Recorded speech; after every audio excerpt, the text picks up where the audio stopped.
So welcome everybody to, I think it's the first Vortic Curated talk that we have done live, and it's the first show, Vortic Curated, that has actually had a physical presence, which has been an amazing experience working with Isabelle, who we've worked so closely with in the past. And it's special for so many reasons. Not only is it an incredible exhibition that Isabelle has curated, but also the idea for Vortic Curated was conceived by a very dear ex-colleague of Isabelle's and I, who sadly passed away a few weeks ago, and I think she would be incredibly proud of what we have done together. And it's also been so special working with you again. So just as an introduction to the exhibition that Isabelle has curated, which has been a real examination of the way that painting and photography influence each other. And I think everybody that is here, that's seen the exhibition, will, I think, find it incredibly interesting, the way that it's been, the way that works have been situated, and it's just incredibly intriguing. And I think Doro explained it very well when he said it was sublime. Aww. And I know that was a big moment for you as well. That was a great visit, yeah. And so introducing the two speakers that so kindly agreed to speak this evening. Isabelle, who is a photographer, has recently graduated from the RCA and has gone on to exhibit all around the world, in Switzerland, America. Everywhere I go, I see Isabelle's work, which has been an amazing to see that progression of how you've got so far so quickly with the photography, and the works are really beautiful as well. Thank you. And introducing, I don't know if I need to introduce Chantal, but one of my favourite painters. I've loved Chantal's work from a very, very early age, and it brings me so much joy with the paintings that I see very, very regularly. Chantal is incredible. She's always bringing paintings fresh from the studio to the gallery, and it's just a real joy to see them arrive and see what you've been up to in the studio. So I will hand over to Isabelle and Chantal. Thank you so much, Ollie. Thank you. Well, thank you all so much for joining us tonight. It was a really special evening, and thank you, Ollie and Alice and Frankie, for everything you've done to put this show on with me. It's a dream come true, so thank you all so much. And thank you, Chantal, for being here and talking with me this evening. I thought we could maybe start by talking about both our works in the exhibition. As Ollie kindly introduced, the exhibition was built around a desire from myself as a photographer to place photography and painting alongside each other, because it's how I work. I work through both mediums, even though outwardly my medium is photography. It travels through many different journeys to get there, particularly painting, which is why when I was putting the exhibition together, I was so keen to show this work of yours by Vivian Meyer, because I know you've painted a lot of artists from the past through photos of them, and it's a way of, I think you said before, reaching across time to them. But I also thought as well, those works are there's always an attempt in there. It's always about that attempt to reach and kind of be in the room with someone that you know is no longer around, but that work that you love. Yeah, it was really interesting thinking about coming here today to talk to you about painting and photography, and I kept thinking, oh, it's so formal, I have to think about Vermeer, I have to think about Degas' photograph. I got kind of lost thinking about all that, thinking, oh, it's so proper and real and scary, actually. It's too hard to quantify what those things are. And then I actually remembered back to my own experience of looking at photography as a student, like Diana Arbeth, and how at that moment of seeing her, I actually wanted to be a photographer, not a painter, because the work. So from that moment, photography and painting were almost interchangeable to me. Absolutely. And I think maybe for you too. And I was thinking about that coming here, that I used photography as a source of inspiration for composition, for light, for ideas, for like Harry Callahan's photography, to think about the photographs of Eleanor and the child and stuff like that. So it almost seemed, when I look at the show, what strikes me is not that they're photographs or paintings, but that it's the feeling. I think there's an overriding sense of loss about. Yes, and also The it's work. existing through the opposite medium, or the mediums kind of overlapping. I think that's something that came out very early on, that, you know, from working with you on projects, you know, as artists, we notice what's missing or what we're not seeing represented about our own art forms in the art world, or how our art forms are kind of represented. But I know that we're all looking at each other, and all the artists in the show are existing through each other's mediums, yet we're often put in separate groups sometimes. Yeah, and I think it's a great show for showing it doesn't have to be like that. It can be I mean, it's an interesting show because though you do talk, you make it explicit in the title what it's about. When you actually look at the work, what it is, you know, if you look at Simone Doig's painting, it's about her mum, and if you look at your work, it's about your granny, isn't it? It's about her house, and and all those things really come out in the work. There is a lot of loss in the show, in loneliness and loss, and kind of even Daphne, Caroline Walker's daughter, is alone in the room. You know what I mean? I kept thinking about that. That was really a kind of, that's what you get. You don't ponder the ideas of and I think what they're made of. You think about what they're showing you. Absolutely, because I think you can't compare what you're doing on an easel with an exposure of a negative to light. You can't compare those two processes, but it's the image making that has a similar journey sometimes, or where the work kind of comes from. Yeah, and they endlessly overlap. I mean, all the time Peter Doig's work overlaps with photography. Richard Billingham makes, you know, he started as a painter, then he made the photographs to make the paintings, and the photographs became the work. You know, you're endlessly getting those flips of kind of, and like, for example, Faith is extraordinary because her son Noah, as everybody knows, used those photographs from the 70s for his paintings, and now suddenly they're there. And I love that kind of, those endless reversals. Yeah, and it's been, I think a lot of people who've come to the show over the last month, I've noticed they've often said a sense of deja vu looking at the work, not just Face, but a lot of them. And I love that there's this knowledge that when you're looking at these works, you kind of know they've either pre-existed through another medium, or there's a counterpart to them. And that's not, again, like you're saying, what the work is about, but with and that sense of deja vu is really interesting. You sort of know that this has got a counterpart or another medium. But also what I love is that a lot of the artists don't show those sources. They're not important, and you also don't really need to see them to get the work either. It's not about that. Well, like Pat's work, for example. I mean, you're aware that there is an image somewhere layered behind it, but, and again, they seem caught in the loneliness of celebrity, or kind of the flash of the kind of, and she somehow reinvesting them with a kind of inner life that's been lost through paint. They kind of regain some kind of... Well, yes, because the work of Sue Lyon was in black and white, and it's now in colour, and it's, again, so it has had that life coming back into it, and that's the most amazing thing about that work, the way the flash burns out sort of details on the skin in a very photographic way is remarkable. So that's another, and that was something I was going to ask you as well, because when I'm aware that when you're taking photographs, you're often a bit like Caroline Walker as well. You're not taking them to display them as photographs. You're taking them with your head in another medium. Well, often I'm getting somebody else to take the photograph. Okay, of you, of course. Yeah, so they're... And this is such a weird thing, because you start, as a painter, you start seeing how you would use the photograph, you know, and you need, especially this was true in Venice, so I'd be, I don't know, on the beach, and I'd think, oh, this is great, I need the light, I need somebody, so I'd get Esme or Richard or somebody to take the picture that I needed. But I use a third person as a kind of conduit. And do you care about that picture, or is it, I mean, do you get them to do it again if it's not right? Like how? No, I like it to be as random and caught, and they'll take 10, and then I don't let them look at it. I then go print them off. They're yours. And play with them. And I love the surprise of that, what you then print and what you then see, and how, and you used all the photos to make you know what I mean? It's not one. And it's not a one take. Moment. Yeah. No, because the reverse would be having a big mirror in front of you. Which I also do. Yeah, well, I mean, on the beach. No, it's difficult. Are you constantly taking pictures, or like you're not quite particular about the moments you capture to sort of... It has to come to you. It's a bit like, I guess it's a bit like if you're a writer and an idea comes to you. Yeah. And I had this experience the other night. I was reading a book lying down, and I thought, oh yeah, this would be great.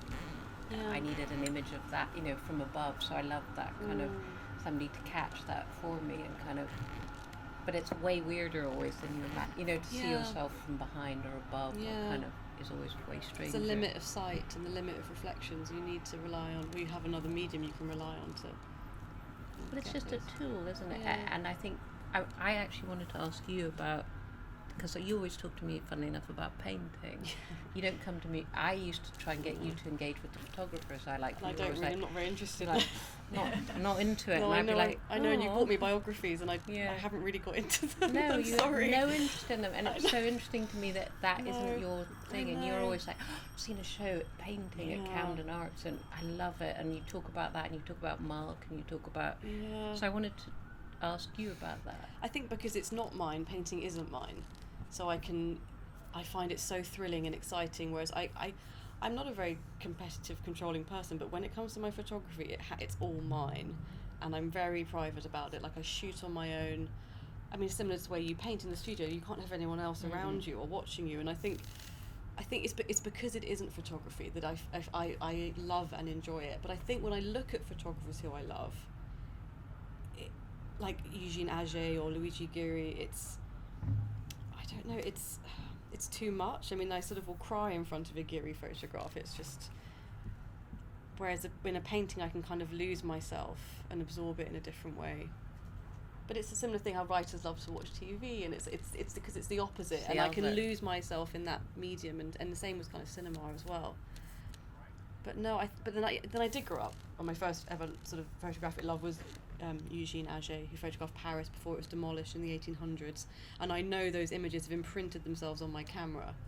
So perhaps I don't want any more images to imprint themselves. I'm kind of Maybe sticking. you're wary of influence or kind Absolutely, because I think, and that's the thing people think with photography, you could literally take the same photo. Of course you can't.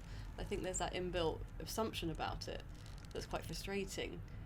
I mean, I think your photographs are incredibly singular. I think they don't have a sense of kind of other, they don't feel encroached upon by other influences. They feel utterly your own, and I know them anywhere. I was fascinated when you came back from Venice by your photographs of Venice, because I'd imagined how they'd be. I thought, oh God, they're going to be, crowds and people and, cafes and, whatever, but they were nothing I could have imagined. There were no people, and of course the overriding, sense of Venice is, the insane crowds, and then your paintings, photographs, convey Venice itself, like the layering of the history. Yes, well, I think, that's because I went to the remotest parts, and I went to the deep, darkest islands and photographed the barriers, so I was getting out into the remote spots. And I think you had the same thing with you as well. I mean, we could talk about Venice for hours, but when you go somewhere like that, how do you photograph Venice? How do you paint Venice? You're walking into history there, and that's such an overwhelming thing. So I think that's another thing about people. I like, I don't take lots of shots of the same composition in a similar way a painter has one canvas to work with. I take, that's the beauty of film, it's so expensive and it takes a while to process, so I'm only taking one shot normally. And that was something as well I was thinking about photography and painting, is that as you make your work, you're seeing it reveal itself to you in front of you. I normally have to wait about a week to see my pictures, sometimes more if I'm travelling, until they're developed and I look at them. So I suddenly receive all my work like Christmas, and it's the most overwhelming moment, so then it takes me a while to see it. But do you have a similar process when you're painting, or is when the painting done, do you know it? I know when it's done, but I don't know what I think of it. I don't know what to make of. Paintings go on evolving in time, I think, and then sort of. Mostly, I like them faced away in the studio. I don't want to look at them, and then occasionally you'll get one come back from 20 years ago, and you'll go, oh, maybe that was okay. Maybe there was something in that was interesting. But you don't know at the time. They sort of filter their way through time. Yeah, it's true. And I think that's with the photography. I sit with it for a very long time when I've had it developed and processed. Because when I shoot, I'm shooting film, so I'm completely blind to what I'm making. And that's a sort of thrill of it. And that was a similar thing with Venice. I couldn't see my work for months when I was there because I had to ship it back to London to process it. But I think but I'm also, that's what the beauty of film as well, the way it softens all the details, it softens light. And I think, in a similar way as a painter, I think of having a palette. And I guess that's also because my subject matter is quite consistently Italian. But even when I've shot places here, people have said to me, oh, you made it look like Italy, or So I think that has been something I've got from looking at paintings and not photography. I've developed that palette of what I've been looking at. Do you think Italian painting, because I do think that, but do you think Italian painting and the history of Italian painting particularly influences the work that you make? Yeah, definitely, especially the flatness and that moment of perspective entering painting that was so dramatic, the idea of it coming in, and like Uccello paintings of the ideal city. You walk, but that is the thing about Italy. When you go there, you walk around it and you see it as you've grown up seeing it at the National Gallery down the road. It looks the same. And it's such an uncanny feel. There's even a painting of Florian in the National Gallery and people drinking their espresso, and it's sort of that. So you are walking through something you've already seen. Again, it's that kind of sense of deja vu when you're in these certain places. You've looked at the paintings of them your whole life, and then suddenly you're there, which is why I love photographing the cast courts at the V&A. That's probably the only place in London I like photographing, because they are this almost like a negative of these architectural courts.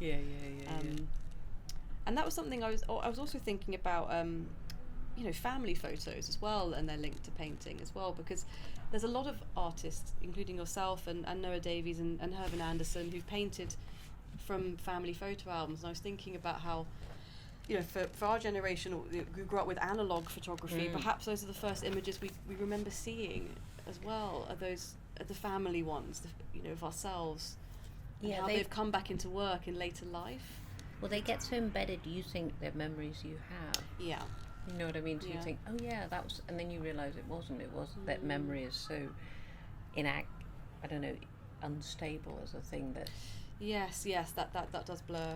But then by repainting them, I guess you're kind of recreating that moment, or trying again, attempting to get back into that space. Enjoying the nostalgia of it as well, and enjoying the kind of bringing a parent back, or all the things you can do through photography, through painting from old family photos. Exactly. But also that, which I think is interesting, like paper photography, film photography of my childhood has such time in it already. The colour, the kind of Kodachrome, or the different ways that or Polaroids, or they have so much time built into them just for their kind of stuff. Absolutely, and that's why I also love shooting film, because when I look at my photos versus my family's photos 60 years ago, they look the same, and that is so thrilling. It's a really strange connection. Except that those ones that come back with the funny borders and the ruffles, and what I mean. There is the kind of weirdness, all the transparencies. It's just so solid. It's so tangible. You can feel your way through it all. So I think whichever medium the artists upstairs are working from, they've also kind of grown up with that physical relationship to photography as well. That incidental finding of these objects in kind of family cupboards. I mean, it's interesting to me what is happening and what will continue to happen with iPhone photography, and what it's done to painting, and how somebody like Jenna Gribben or somebody's using that. You know what I mean? The instant, and also sort of. Somebody wrote that never before had we been able to photograph people having naked or having sex with such immediacy, and then translate that straight into painting. And I mean, I think that, or somebody like Paulina Borskaya or something, those family, she's recreated immediate, straight from the phone to the canvas, and that's really changing the way we understand both photography and painting. I think you can see something you want to paint, you can immediately capture it, where you literally couldn't catch that. You haven't got time to get your easel and your paints out. Sort of. But the snapshot. That's what I find very interesting about the moment when the fixed photographic print was invented, and suddenly painting became more like a snapshot. It became mundane. All those moments kind of entered, and it's something in your painting as well. The way figures are often cropped. And I think it's because you run out of space sometimes, but I know it's because it also. It's because they're cropped in the frame of photography as well. And the way, and that became really interesting. Like there's sort of the smallness of, rather than the whole wide scene where you can, as a painter, you can choose to include every detail.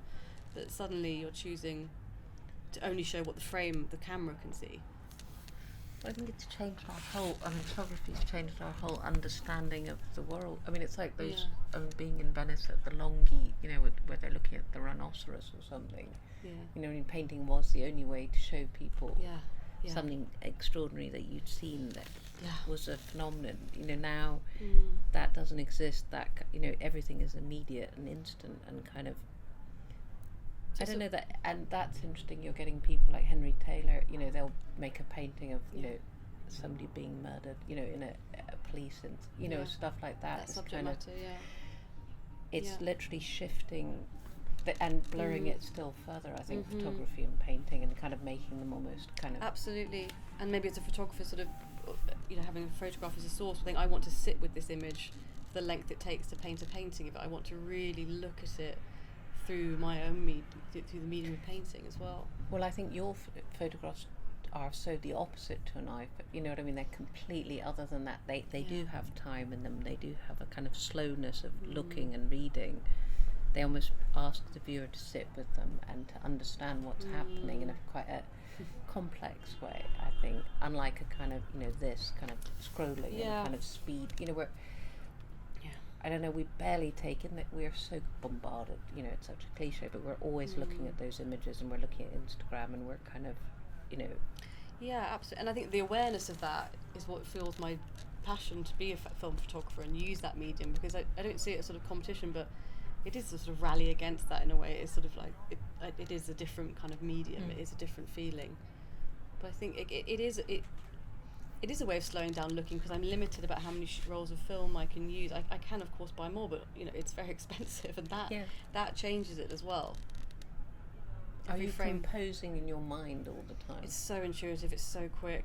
I think also you get better as well. I don't set up shots, I don't spend a long time doing it. I walk into a room and normally it's the first image I see. It's very quick, and I hate using a tripod. I like the camera to be part of my body, and I like to move around a subject matter. I really hate having to get a tripod out when you've got low light and all of that. But I think I've kind of...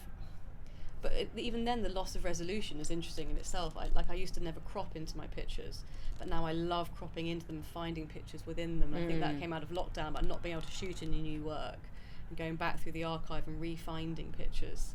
Because it takes me a long time to see my work. It really, and I like that process of slowness, of kind of taking time to sit with the work. And often I need to be told what works are good. Sometimes I can never be objective. They make me think of Morandi always, I think, as well. That kind of sense of time you get in a Morandi, that kind of... light moving throughout a day. They have that kind of slow density, I think. Well, it's about being quiet myself, I think, in a similar way that a studio is your private, protected space. When I'm out in the world surrounded by people, the moment I'm taking a photograph is the same. I think a similar thing. It's my private, protected space, and it's when I film most myself, I think. I also think they're interesting, your photographs, because they appear to not reveal much about you, but I love that there's a kind of there's always a fugitive sense of you and of your life in them, but it's not in the kind of tell-all, self-blogging, memoir. There's a kind of you're always somewhere there. Absolutely, because someone said to me, "You don't take self-portraits." I'm like, "Yes, I do. All Absolutely the time, do." all the time. And not unlike Vivian Meyer in a funny way. You're just edging in or there. But you're playing with the control of how much to give away, aren't you? I love that, though. I love that they're not in a time when you can take an image of everything. You can, people are live streaming everything. I love that they're kind of holding back and just showing you a kind of I think it's glimpse. It's always that, but that's what I love about. I think that's where Francesca Woodman comes in, because she was always playing with like control and how much to give away. She was so in control. I only found out about her when I joined Victoria Mirror, actually, embarrassingly. But when I looked at her work, I saw something of my own in it, not in what she was doing, but that fearless kind of energy, and so in control of what the viewer got, and the small size she prints them. It's funny when people have come to the gallery, I've noticed people in the gallery complain about why they're so small, and I'm like, absolutely, she doesn't want to show you herself. She's in control there, because she is often naked as well, so by printing very small, she's kind of... But it's never, you never feel like a voyeur. No. I don't ever, you know they're hers. She's bound her legs, Yeah. And they are very much a portrait of adolescence, of kind of a young woman's a moment. That was what they always seemed to me, that it reminded me of what it had felt like to be a very young woman, and exactly all my preoccupations, to be at school and to be doing assignments and kind of everything that, and the self-romanticizing that she does all the time. The kind of old-fashioned clothes and playing with a friend, and she somehow made this portrait of that moment. I think they've inspired me more than I think about in the performative side of it, because again, like you were saying, you wouldn't think about that looking at maybe my work, but I'm definitely there. And someone said to me a few years ago, looked at my work, they were like, I know that you were depressed when you took all these pictures, and I was like, I absolutely was. And it betrays itself in those works. But I like that. Yeah, no, I think it takes a certain person to notice that as well. That's why you feel safe doing it, because you know that most people won't pick up on that, but then other artists might see those things. I'm so happy to have you in the show, and I'm so glad, because I think with the way Vivian Meyer is located as well, she's kind of looking at us all, and there's been some amazing moments when we've been showing visitors the virtual show on the headset, and she's really looking at us in the background thinking, what is going on? And the sort of suspicious look she has, which I love, but also she has her street scene behind her, and that's what's really beautiful about being upstairs, is that she has her subject matter surrounding her. Well, she's so much about loss. All the work was lost. Yeah. Her whole life felt like it was stolen from time and some, you know what I mean, retrieved. And what you said about her being invisible in society as well. Like, she wasn't, as a nanny in America, she wasn't that person, and yet she was, you know, brain prolific was, in what she was doing. Going wild with image and kind of. Yeah. Well, thank you so much. Right. Thank you all for listening. Thank you so much, everyone. Well, that went quickly. Bye.